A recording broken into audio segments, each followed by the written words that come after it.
Welcome back to my YouTube channel tutor Khushi. तो guys मैं आज आपको cash flow from financing activities शुरू करवाने जा रही हूँ। ठीक है, operating activities and investing activities मैं आपको कवर करवा चुकी हूँ। उसका अगर कोई क्वेश्चन पेंडिंग है तो मैंने पहले भी बताया था, मेरे इंस्टाग्राम चैनल पर आप क्वेश्चन सेंड कर सकते हैं। ठीक है, तो और एक सबसे इम्पॉर्टेंट बात, सीबीएसई ने आपके लिए जो है आपका एग्ज़ाम का स्केड्यूल है वो अपलोड कर दिया है, और आपका अकाउंट्स का जो एग्ज़ाम है वो 23 मई को आ रहा है। तो आपके पास सफिशिएंट टाइम है प्रेपरेशन के लिए। आप अपने आप को अच्छे से प्रिपेयर कीजिए, और मैं आपके लिए रोज़ वीडियो डालने वाली हूँ, और आपका कोशिश करूँगी कि एक मंथ में आपका सिलेबस कवर हो जाए, और उसके बाद अगर रिवीजन हो पॉसिबल हो पाए तो मैं आपके लिए रिवीजन वीडियोस भी डाल दूंगी। ठीक है, तो जिसके लिए आपका सपोर्ट भी जरूरी है, आप भी अच्छे से पढ़ें। अगर कोई क्वेश्चन नहीं सॉल्व हो रहा है तो आप मेरे चैनल पर सेंड करें, डीएम कर सकते हैं, तो मैं आपको इसे सॉल्व करके बता दूंगी, समझा भी दूंगी कि मैंने कैसे सॉल्व किया है। ठीक है, तो आज हम क्या है फाइनेंसिंग एक्टिविटीज़ को शुरू करने वाले हैं। अब cash flow from financing activities क्या होता है? फाइनेंस से रिलेटेड सारी ही एक्टिविटीज़, फाइनेंस रिलेटेड सारी ही एक्टिविटीज़ क्या है फाइनेंसिंग एक्टिविटी हेड के अंदर आती है। ठीक है, और उन एक्टिविटीज से रिलेटेड सारे ही ऑपरेशन इसके अंदर कवर होंगे। ठीक है, अब बिजनेस को रन करने के लिए क्या चाहिए? फाइनेंस चाहिए। फाइनेंस चाहिए, फंड्स चाहिए। बिजनेस को रन करना है, एक्सपेंड करना है, उसे बड़ा बनाना है। ठीक है, तो उसके लिए क्या चाहिए? उसे फाइनेंस चाहिए। और वो फाइनेंस कहाँ से रेज करेगा? फाइनेंस वो कहाँ से रेज करेगा? वो क्या कर सकता है? वो अपने फ्रेंड से लोन ले सकता है, बैंक से लोन ले सकता है, वो इक्विटी शेयर इशू कर सकता है, प्रेफरेंस शेयर डिबेंचर्स इशू कर सकता है। ठीक है, वो उन बिजनेस के पास फाइनेंस रेज करने के लिए बहुत सारे क्या है मोड होते हैं, तो वो किसी भी मोड से क्या है फाइनेंस को रेज कर सकता है। और उस इन सारी एक्टिविटीज से रिलेटेड जो भी सारे ऑपरेशंस होंगे वो हमारी फाइनेंसिंग एक्टिविटी हेड के अंदर आएंगे। अगर सिंपली बात की जाए, फाइनेंस रेज करने से लेकर, फाइनेंस को रेज करने से लेकर उसे पे ऑफ करने तक, पे ऑफ करने तक, ठीक है, वो सारे ही ऑपरेशंस क्या है हमारी फाइनेंसिंग एक्टिविटी हेड के अंदर आएंगे।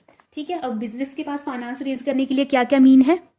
वो क्या है? इक्विटी शेयर इशू करे, वो प्रेफरेंस शेयर इशू करे,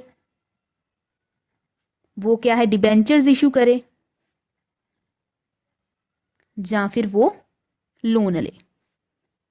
ठीक है, अब वो लोन वर्क क्या है फ्रेंड से भी हो सकता है, बैंक से हो सकता है, नॉन बैंकिंग फाइनेंशियल इंस्टीट्यूशन से हो सकता है, किसी भी तरीके का हो सकता है। ठीक है ना, वो कहीं से भी फाइनेंस को रेज कर सकता है, और फाइनेंस रेज करने के उसके पास ये वाले मोड्स हैं, मेथड्स हैं। तो इनके साथ रिलेटेड सारी ही एक्टिविटीज क्या है हमारे फाइनेंसिंग एक्टिविटी हेड के अंदर आएंगी। ठीक है, अभी अच्छे से और अच्छे से समझते हैं। देखिए, जब बिजनेस क्या करता है, इक्विटी शेयर इशू करता है। Number 1 equity share. अब ये मत कहिएगा कि आपको इक्विटी शेयर नहीं पता। आप 11th स्टैंडर्ड पढ़कर आए हैं, आपको इक्विटी शेयर भी पता होने चाहिए, आपको प्रेफरेंस शेयर भी पता होने चाहिए, आपको डिबेंचर्स क्या है वो भी पता होने चाहिए। लोन तो जनरल सी बात है, आपको ये तो पता ही होगा। ठीक है, जब बिजनेस क्या है इक्विटी शेयर्स इशू करता है, इक्विटी शेयर्स इशू करता है, तो उसके पास क्या है पैसे आते हैं। शेयर्स क्या है लोगों को वो देता है। ठीक है ना, बिजनेस वो क्या कहता है इक्विटी शेयर लोगों को इशू करता है, उसके बदले क्या है उसे पैसे आते हैं, तो वो क्या हो गया कैश इनफ्लो। ठीक है ना, वो क्या हो गया कैश इनफ्लो। ऐसे ही प्रेफरेंस शेयर, वो इक्विटी शेयर भी इशू कर सकता है, वो प्रेफरेंस शेयर भी इशू कर सकता है। वो डिपेंड करता है कि बिजनेस के लिए क्या बेनिफिट में है। ठीक है, बिजनेस अपने बेनिफिट के हिसाब से चीजें करता है। ठीक है, अगर प्रेफरेंस शेयर भी इशू करेगा तो उससे भी कैश इनफ्लो होगा। सेम वो क्या है प्रेफरेंस शेयर लोगों को देगा, उसके बदले क्या है पैसे आएंगे, तो ये भी क्या है कैश इनफ्लो होगा। ऐसे ही डिबेंचर के केस में भी है, डिबेंचर्स भी लोगों को इशू करेगा, उसके बदले क्या आएंगे पैसे, तो ये भी क्या है कैश इनफ्लो। अगर लोन लिया है, बिजनेस ने लोन लिया है, चाहे किसी भी तरीके का लोन है, उसने बैंक से लिया है, उसने फाइनेंशियल इंस्टीट्यूशन से लिया है, फ्रेंड से लिया है, किसी भी तरीके का लोन लिया है, तो वो भी क्या है कैश इनफ्लो है। ठीक है, अभी बात करते हैं अगर प्रेफरेंस शेयर रिडीम हुए हैं, प्रेफरेंस शेयर्स रिडीम हुए हैं। अब रिडीम का क्या मतलब होता है? रिडीम, जैसे प्रेफरेंस शेयर इशू होते हैं, प्रेफरेंस शेयर ना किसी स्पेसिफिक टाइम के लिए, स्पेसिफिक पीरियड्स के लिए इशू किए जाते हैं, लाइक 5 ईयर, 10 ईयर, 14 ईयर्स। ठीक है, और उस वो जब वो टर्म खत्म हो जाती है, सपोज 5 साल के लिए इशू हुए हैं, ठीक है, 5 ईयर खत्म हो गए, उसके बाद प्रेफरेंस शेयर्स को खत्म कर दिया जाता है, रिडीम कर दिया जाता है। रिडीम करने का मतलब क्या है? हमने लोगों को इशू किए थे, उसके बदले पैसे लिए थे, अब क्या है प्रेफरेंस शेयर को कैंसिल कर देंगे और लोगों को उनका पैसा वापस कर देंगे। ठीक है, प्रेफरेंस शेयर की रिडेम्पशन से क्या कैश क्या है बिजनेस से जाता है, तो इससे क्या होगा कैश आउटफ्लो होगा।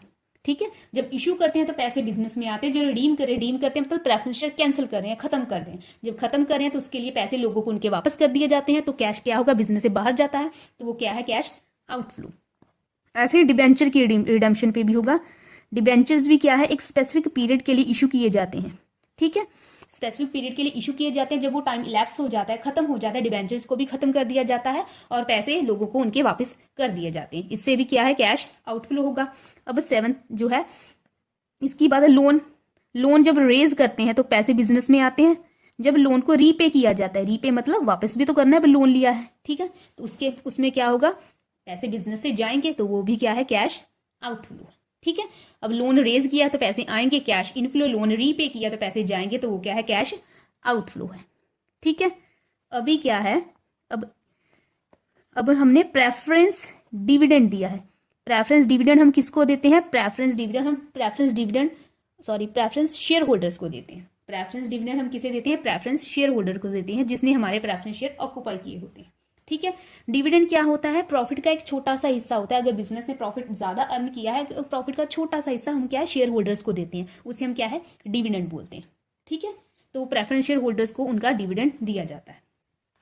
ठीक है, उसके बाद आती है, अगर इक्विटी शेयर होल्डर्स को भी डिविडेंड मिलता है, पर इनका डिविडेंड मे और मे नॉट भी होता है। प्रेफरेंस को तो मिल जाता है, बट इक्विटी का इतना फिक्स नहीं होता। इन्हें क्या इंटरिम डिविडेंड मिलता है, जहां इन्हें फाइनल डिविडेंड मिलता है।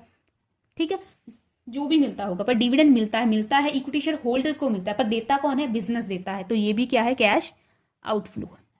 ठीक है, अभी आता है इंटरेस्ट पेमेंट। अगर हमने लोन लिया है तो उसका एनुअल इंटरेस्ट जाएगा। ठीक है, लोन लिया है, बैंक से लिया है, किसी चीज से भी लिया है, अगर मैंने 5 साल के लिए लोन लिया है, 5 साल बाद रीपे करूंगी, हर साल तो इसका इंटरेस्ट जाएगा। ठीक है, लोन का इंटरेस्ट जाएगा, वो भी पे होगा। ठीक है, वो भी क्या है, कैश आउटफ्लो की एक्टिविटी में आएगा। ठीक है, इंटरेस्ट पे कर रहे हैं तो कैश बिजनेस से जा रहा है, तो ये भी क्या है, कैश आउटफ्लो है। ठीक है, अब इंटरेस्ट चाहे वो लोन का है, चाहे वो क्या है, डिबेंचर्स का है। अब हमने डिबेंचर्स जो है इशू किए हैं बिजनेस ने 4 साल के लिए, 5 साल के लिए, 10 साल के लिए, उस पे भी एक फिक्स्ड रेट ऑफ इंटरेस्ट पे क्या है, एक फिक्स्ड रेट ऑफ इंटरेस्ट पे क्या है, उस पे इंटरेस्ट जाता है। ये भी क्या, इंटरेस्ट बिजनेस से जाता है, मिलता किसे है, डिबेंचर होल्डर को, उस पर्सन को जिसने हमारे डिबेंचर्स होल्ड किए हुए हैं। ठीक है, बिजनेस देता है डिबेंचर होल्डर को, तो बिजनेस को देना पड़ेगा, तो कैश बिजनेस से जाएगा, तो ये भी क्या है, हमारा कैश आउटफ्लो है। तो ये सारी एक्टिविटीज जो आप देख रहे हैं, जो मैंने लिखी हैं 1 to 10 तक, ये सारी एक्टिविटीज हमारे फाइनेंस एक्टिविटी हेड के अंदर आएंगी। ठीक है, अब एक चीज का आप हमेशा ध्यान रखेंगे, मैंने पहले बता दिया था, बार्टर सिस्टम ने एक कैश फ्लो स्टेटमेंट में नहीं आता है। और एक और चीज, आपके वैसे कैश फ्लो स्टेटमेंट का पार्ट नहीं है, पर पता नहीं आपको ये क्वेश्चन डाल दिया जाए या ना डाल दिया जाए, वो आपके डिपेंड करता है आपके एग्जामिनर पे। अगर एक चीज आप छोटी सी समझ लीजिए, बोनस इशू। अब बोनस इशू क्या है, मैंने बोला ना, इक्विटी शेयर इशू करते हैं और उसके बदले बिजनेस को क्या है, पैसा आता है। दैट मीन के बिजनेस से क्या है, इक्विटी शेयर जाते हैं, इक्विटी शेयर बिजनेस से जाते हैं। ठीक है, और बिजनेस में क्या आता है, बिजनेस में आता है कैश। ठीक है, तो ये क्या है, कैश फ्लो एक्टिविटी में आएगा, क्योंकि बिजनेस में कैश आ रहा है। जब बोनस क्या होता है, जब हमारे हार्ड वर्किंग इंप्लॉय होते हैं, हमारे जो बहुत ज़्यादा अच्छा काम करते हैं, उन्हें हम क्या करते हैं, इंप्लॉयज हो सकते हैं, हमारे इक्विटी शेयर होल्डर हो सकते हैं, कोई भी जो अच्छा सा काम करते हैं, बिजनेस क्या करता है, उन्हें बोनस के तौर पर क्या है, इक्विटी शेयर इशू कर सकता है। ठीक है, इक्विटी शेयर क्या है, इशू कर सकता है बोनस के तौर पर, उनके प्रोत्साहन के लिए, उन्होंने अच्छा काम किया है, बिजनेस को काफी अच्छे आइडियाज दिए हैं, बिजनेस को प्रमोट किया, बिजनेस की ग्रोथ में उन्होंने काफी अच्छी परफॉर्मेंस दी है, तो क्या है, उन्हें क्या है, बिजनेस इक्विटी शेयर इशू कर सकता है। अब ये इक्विटी शेयर ये बोनस शेयर जो है वो इशू हुए हैं उनके अच्छे काम की वजह से, लाइक गिफ्ट की तरह होते हैं। ठीक है, इसके बदले में वो बिजनेस को कोई पैसा नहीं देते। ठीक है, अगर मुझे कोई गिफ्ट दे रहा है तो वो क्या है, उसके बदले में मुझसे पैसे थोड़ी मांगेगा, ये लीजिए आपका बर्थडे गिफ्ट है, इसके बदले मुझे पैसे दे दीजिए, कोई भी ऐसा बोलता है? The answer is no.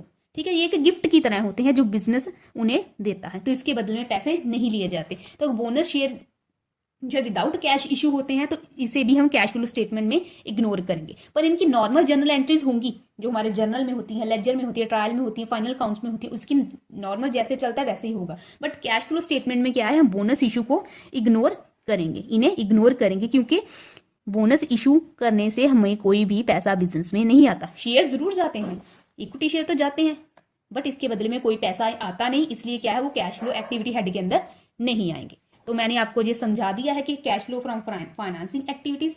अभी मैं कल से इसका प्रैक्टिकल पोर्शन आपको शुरू करवा दूंगी, कोशिश करूंगी कि जल्दी जल्दी करवा दूं। तो बाकी देखते हैं क्या बनता है। So thank you so much, मिलते हैं नई वीडियो में इसके प्रैक्टिकल क्वेश्चंस के साथ।